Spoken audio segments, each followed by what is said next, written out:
Hello viewers, আসসালামু আলাইকুম। আশা করি সবাই ভালো আছেন। তো আজকে আমরা যে ইম্পর্টেন্ট বিষয়টি দেখাবো সেটা হচ্ছে যে আপনার যে হোয়াটসঅ্যাপ অ্যাকাউন্ট আছে, এই হোয়াটসঅ্যাপ অ্যাকাউন্টটি শক্তিশালী করার জন্য যে আপনার হোয়াটসঅ্যাপ অ্যাকাউন্টে আপনার গুগলও আপনার যে মেসেজগুলো করছেন সেগুলো দেখতে পাবে না, বা আপনার হচ্ছে হোয়াটসঅ্যাপ যারা অথরাইজেশন আছে তারাও কিন্তু আপনার মেসেজগুলো দেখতে পারবে না।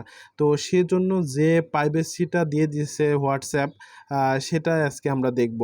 তো সেটার জন্য আমরা এই যে দেখতে পাচ্ছেন এখানে হোয়াটসঅ্যাপ যে আপনার প্রোফাইল রয়েছে সেখানে চলে আসবেন। আসার পর এখানে চ্যাট অপশন আছে, এখানে একটি ক্লিক করে দিবেন। চ্যাট অপশনে ক্লিক করার পর চ্যাট ব্যাকআপ। তো চ্যাট ব্যাকআপের এখানে একটি আপনি অপশন দেখতে পাচ্ছেন যে ইন টু ইন্ড, ঠিক আছে? এই যে এখানে একটা অপশন দেখতে পাচ্ছেন, এই অপশনের এই অফ জায়গায় এখানে আপনাকে অন করে দিতে হবে। টার্ন অনের পর ক্রিয়েট আপনার পাসওয়ার্ডটি দিতে হবে, যে এখানে আপনি আপনার ইচ্ছা মতো আপনার মনের মতো একটি সুন্দর স্ট্রং পাসওয়ার্ড দিয়ে দিবেন। সেটা অবশ্যই 6 ক্যারেক্টার হতে হবে। তো সেই পাসওয়ার্ডটি আমরা এখন দেব। ওকে, আমরা কিন্তু একটা পাসওয়ার্ড দিয়ে দিয়েছি। এখন আমরা যেটা করব, নেক্সট অপশনে ক্লিক করব। নেক্সট অপশনে করার পর রিটাইপ পাসওয়ার্ড, আমরা আবার নতুনভাবে একটি পাসওয়ার্ড দিব। ওকে ভিউয়ার্স, আপনারা দেখতে পাচ্ছেন যে আমার পাসওয়ার্ডটি দিয়ে হয়ে গেছে রিটাইপ পাসওয়ার্ড।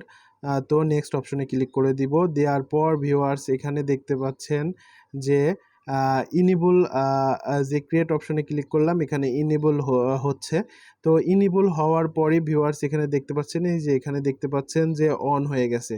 তো আপনার কিন্তু হোয়াটসঅ্যাপ এখন কিন্তু অনেকটাই শক্তিশালী হয়ে গেল, এবং হোয়াটসঅ্যাপের কিন্তু ব্যাকআপটাও আপনার জিমেলে কিন্তু চলে আসবে। তো আপনার এই চ্যাট কিন্তু অন্য কেউ দেখতে পাবে না। সো আপনি দেখতে পাচ্ছেন যে এখানে হোয়াটসঅ্যাপের যে লাস্ট ব্যাকআপ, ঠিক আছে? এখানে সেটাও দেখাচ্ছে 20 আগস্ট 5:43 AM এ। তো দেখতে পাচ্ছেন এখানে কিন্তু গুগল অ্যাকাউন্টে আপনার কিন্তু ব্যাকআপ হয়ে যাবে। তো এখানে কিন্তু ডেইলি ব্যাকআপ হবে। দেখতে পাচ্ছেন যে ডেইলি ব্যাকআপ হবে। এখানে দেখতে পাচ্ছেন ব্যাকআপ আপ ইনক্লুড, ঠিক আছে? এখানে সবকিছু কিন্তু এখন আপনার যে জিমেল অ্যাকাউন্ট আছে সেই জিমেল অ্যাকাউন্টে ব্যাকআপ হয়ে যাবে। তো ভিউয়ার্স, ভিডিওটি ভালো লাগলে অবশ্যই চ্যানেলটি সাবস্ক্রাইব করবেন, এবং টেক ভিডিও দেখার জন্য অবশ্যই আপনার বেল বাটনটি ক্লিক করে রাখবেন, এবং আমাদের ভিডিও ভালো লাগলে শেয়ার করবেন।